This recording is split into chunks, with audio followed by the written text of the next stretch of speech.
Hi Gemini! Welcome po sa ating channel at ito ang inyong daily gabay tayo reading for January 28, 2025. Please be reminded kung naka-resonate kayo, comment down. Kung hindi kayo naka-resonate, ibigay niyo po sa iba kasi sa general reading po ito.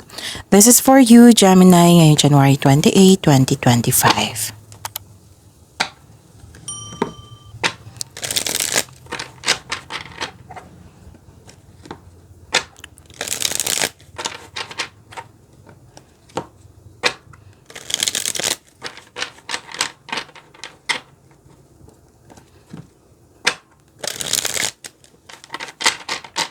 Para po ito sa inyo, Gemini, ngayong January 28, 2025. Maraming salamat po sa inyong patuloy na suporta at maraming salamat din po sa mga hindi nag-skip ng ads. Gamitin ang reading na ito bilang gabay lamang. Sa mga hindi pa nag-subscribe, subscribe na po kayo at click bell notification para malaman nyo na may bago tayong video. Para sa mga gusto magpa-reading po, may lumabas dyan sa screen nyo ngayon. Panoorin nyo po at sundin ng instruction. Spirit's Guide, mga ganap po para kay Gemini ngayong January 28, 2025. I need 3 cards po.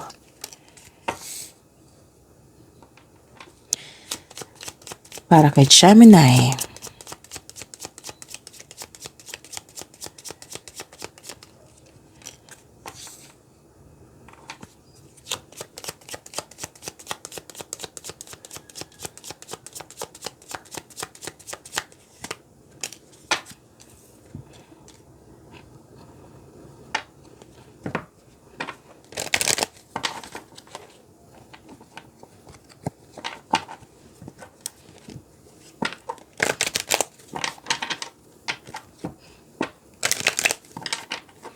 Spirit's Guide, mga mensahe po para kay Gemini ngayong January 28, 2025. I need 2 cards po.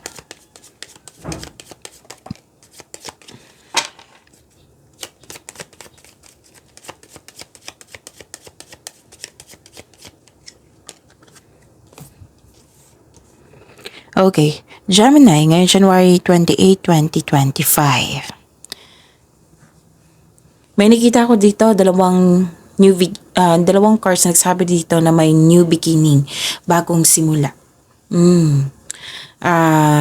Nakita ko dito na pwedeng lumabas ito kahapon sa inyo. Kung tama ako na pwedeng lumabas ito kahapon sa inyo, okay? Na may pagbabago. Kakasimula. May nakita rin akong kakasimula. New beginning pa rin yan di ba?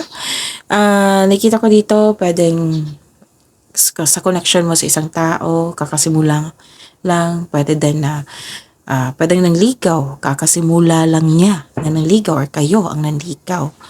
Pwede din na kakasimula lang sa isang relasyon, sa trabaho, basta may ganap na pagsisimula. Pwede din nag-vacation leave kayo, tapos ngayon, nag-resume na kayo sa trabaho. So, yun. Nakita ko dito na nagkaroon po ng pwede din na hired kayo kahit walang experience. Yes. May concern pa rin kayo sa isang mahirap kausap na tao. Pwedeng immature po ito kasi may lumabas dito na immaturity and may nakita ko ditong sobrang stricto. Oo, sobrang stricto or mahirap kausap. Yan yung nakikita ko. Tapos, may humingi ng atensyon sa iyo. Isang bata, pwedeng inner child mo ito or literal na bata. Malakasan yung intuition. Malakasan yung intuition at may nalaman kayong taong hindi totoo sa iyo. Yes.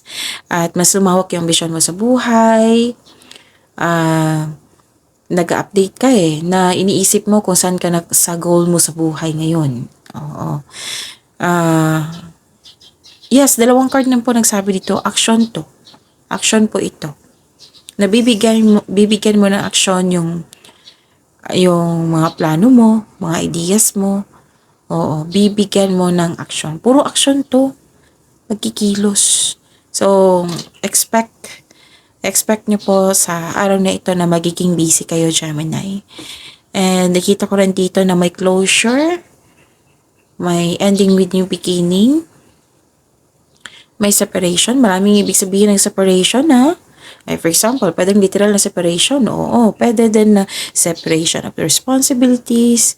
Pwedeng umiwas ka for your good. Pwede din na lumayo ka for long distance relationship para sa future nyo. Maraming cases yan, okay? Tapos, nakita ko rin dito na nahihirapan ka. Oo, nahihirapan ka, pero nagpasya kang tulungan yung sarili mo para mag-let go at mag-move forward. So, kaya nga nagkaroon ng new beginning, transformation, transition, kasi tinutulungan mo yung sarili mo. Decided ka na tulungan mo yung sarili mo. So, this is transformation, ha? Transition. Pwedeng paglalakbay din ito. Okay, so, yun. Puro pagbabago. A new romantic cycle begins. Wow. And adjustments are required. Nakita ko dito yung adjustment nyo eh. Kaya nga 'di ba, sinutulungan mo yung sarili mo para magkaroon ng pagbabago. Kailangan din ng adjustment 'yan. Syempre. Lalo na sa isang tao na hindi kayo nagkasundo, o kailangan niya ng adjustment para kayong dalawa magkasundo, magkaunawaan, gano'n. Okay? Spirits Guide, ano po yung energy ni Gemini ngayong January 28, 2025?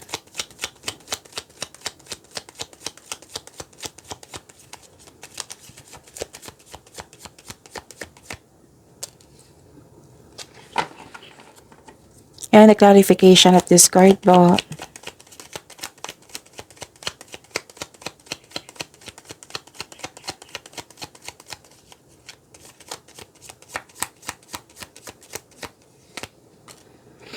Wow, ang ganda ng cards nyo, Gemini. Kung may narinig kayo o may nakita kayong repeating message, meaning to say, pinupush ng cards nyo yan kasi ang ilan sa inyo hindi pa binigyan ng atensyon. Na kung maaari din po, bigyan nyo po ng solusyon at aksyon. Remember, Gemini, at the end of the day, alam mo na ikaw lang taong may kakayahan at responsable na gumawa ng sarili mong katotohanan at kinabukasan. So, ano yung energy ni Gemini? Ang ganda ng cards nyo. Kasi nag-clarify siya dito sa oracle cards nyo. And this is your tarot cards. Nag-clarify siya na yung tinulungan mo talaga yung sarili mo. Yung bumangon ka, na sobrang confident nyo, ganun. Okay? And nakita ko naman dito na ma-overcome mo yung obstacles. Yes. Yung expect na lang talaga, Gemini, na marami kayong ginagawa ngayon. Maraming iniisip, maraming ginagawa. Kahapon pa to eh. Oo. Parang kahapon pa to, di ba? Na very ready na kayo na may gagawin kayo ngayon. Na matatapos mo, magagawa mo siya ngayon. Okay? At saka, this is overcoming obstacles. Yes, self-assurance, confident, ginagawa mo ito. Yung gumagawa kayo, alam na alam mo yung gagawin mo ngayon kasi naka-align to sa passion mo. Oo. Resilience din. Actually, na-challenge kayo yung magagawa mo ito. Let's say, for example na marami kang pending, magagawa mo siya sa isang araw. Kahit alam na alam mo na maraming gawain na ang dami nito. Pero matatapos ko to. May ganyan na ako nakikita. So, yun. Na alam mo na mahihirapan ka, pero gagawin mo talaga para matapos na. Kasi, committed ka eh. Hindi lang committed ka sa isang tao, pero committed ka sa iyong sarili. Okay? So, you have the courage, you have the inner power. So, maging matatag ka sa sandaling ito dahil ma-overcome mo yung struggles or challenges mo ngayon. So, this card asks you na harapin mo yung fears, struggles, or challenges kaysa iwasan mo ito at mag-move forward kayo with courage. So, you don't know your own strength until it is tested. So, feel your fears and take action anyway. Okay? So, you're very confident, ha? And lalo na sa career nyo. You have a confidence and persistence in your career. para ma-achieve mo. Gagawin mo talaga action para ma-achieve mo yung goal mo, ambisyon mo sa buhay. Diba? Nag-clarify siya dito sa oracle cards niya, sa tarot cards niya. And this is good. Ang ganda po nito, Gemini. At nakikita ko dito na nagkaroon po ng pagkakaisa. You're making memories then. Pagkakaisa, you're making memories. Actually, may plano kayong outing. May plano kayong outing, may ganap na reunion. May nakita akong nag-spend time sa anak, sa mga bata, sa sarili, pwedeng sa inner child mo. Which is nag-clarify siya dito sa oracle cards nyo, sa tarot cards nyo. Dalawang card na mismo nagsabi niyan ha, na nag-clarify itong dalawang card dito sa tarot cards nyo, sa tatlong cards nyo dito sa oracle cards nyo. Okay? So, ang ganda po. Nag-spend time ka rin sa old friends mo, sa mga taong para mong pamilya na rin. Posibleng may pagpatawad na mangyayari po. Okay? Ang ganda nito, Gemini, kasi yung family mo or group of people, nagbibigay sila ng motivation sa'yo. Kahit hindi siya verbal, basta nararamdaman ko ngayon na very inspired ka ng dahil sa kanila. Naghahatid sila ng motivation sa iyo nang siyang dahilan na magkakaroon ka ng focus sa pag-achieve ng goal mo. Okay? So, ang ganda ng cards nyo po, Gemini. Galing nyo to, ha? Spirits Guide, Career and Money po ni Gemini ngayon January 28, 2025. Sinilip ko talaga yung date. Okay. And a clarification of this card po.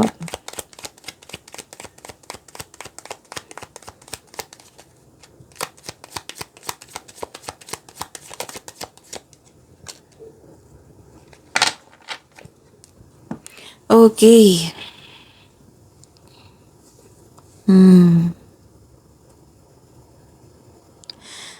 Nakita ko dito na sa career and money nyo.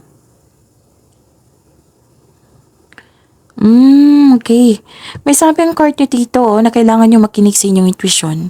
Kung hindi nyo alam kung paano mag-connect sa inyong intuition, sa mga bago dito, lalo na sa mga bago dito, i-search nyo po sa Google on how to connect to your intuition kasi maraming paraan yan. Makatulong yan sa'yo.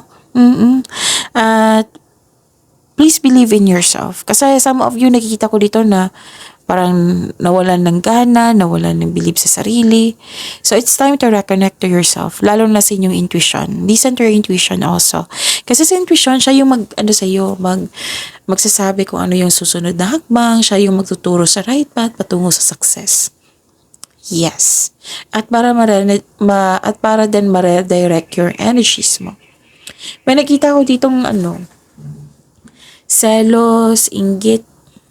Mag-iingat kayo ha, kasi may nakita ko ditong hindi totoo sa iyo, na mahilig magmanipula, mahilig din mag-react.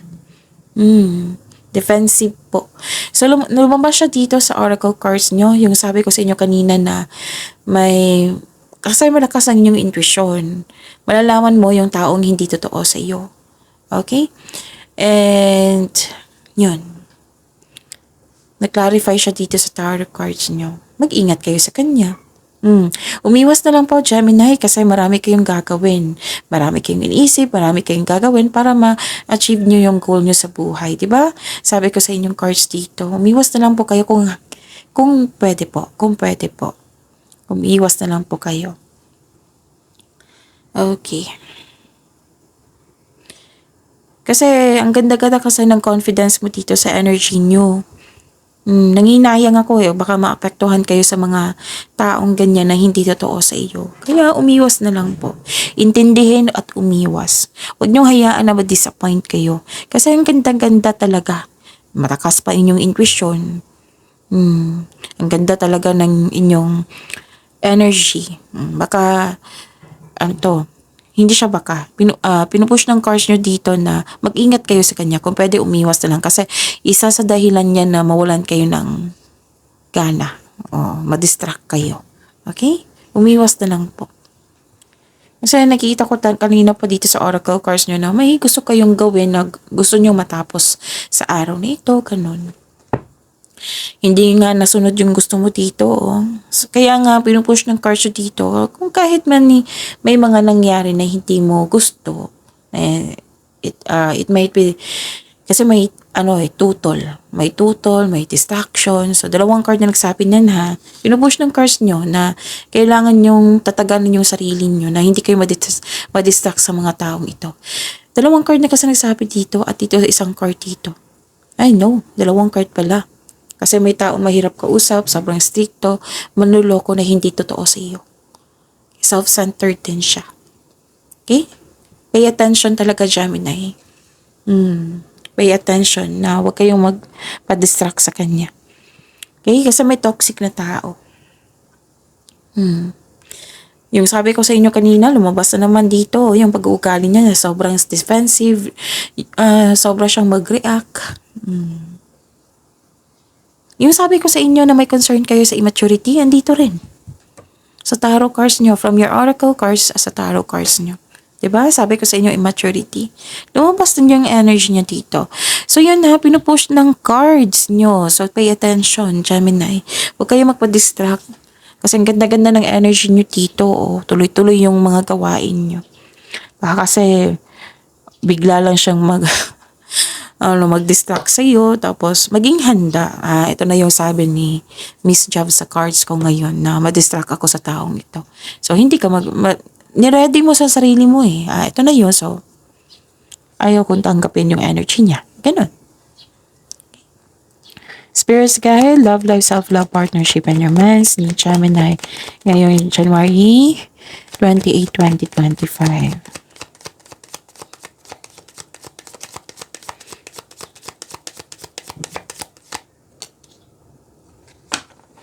And the clarification of this card po.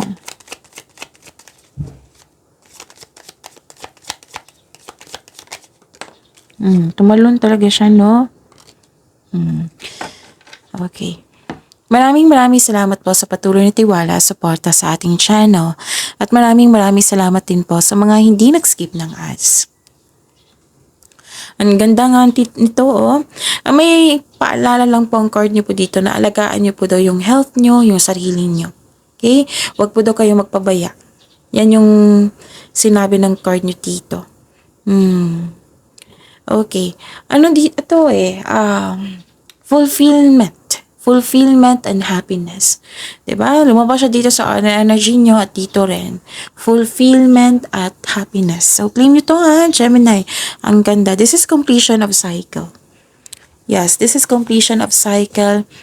Yung granted yung manifestation mo, fulfillment sa pangarap, may kasiyahan at kagalakan sa mga bagay ukol sa pamilya at kaibigan. Pwede nga magpaplano kayong mag-outing. May nakita kong plano dito na mag-outing. May kasiyahan at kagalakan sa mga bagay ukol sa pamilya at kaibigan. So this card focuses on achievement of a level of love, success na nagbibigay sa iyo ng katahimikan po, satisfaction at pasasalamat. And para sa mga single, sobrang saya mo ngayon kasi gusto ka rin ng taong gusto mo. Oo. Plus points na yung mga plus points na yung may love at respect sa iyo, na may respect kayo sa isa't isa. Yes. Sa mga relasyon, sa buhay mag-asawa, masaya at satisfied ka sa buhay mo at pamilya mo ngayon. Meron din dito ang nagsasinasabi na nakatanggap ka ng sustento para sa anak. Success in workplace and home. Nakita ko talaga dito. I-acknowledge mo ang nagbigay ng suporta sa iyo. Nakita ko talaga yung family mo dito na nagbibigay talaga siya. Ilang beses na lumabas dito, nagbibigay siya from your energy to here. Na nagbibigay sila ng motivation para mas maging masipag ka sa araw-araw. Oo. Ang ganda Gemini. So prepare yourself sa distraction ha, sa pag-uugali ito ng tao. Basta mas nangingibabaw dito yung inspiration mo. Yan yung pinaka the best, diba? Inspiration. So, yung mga paalala ng cards dito po, sige po, yun. Yun, ang tawag nito, pagyamanin niyo po yung blessings na binigay sa inyo, Gemini. See you tomorrow. Please like, subscribe, and click the button for notification para updated po kayo sa daily tarot reading natin. Maraming salamat po.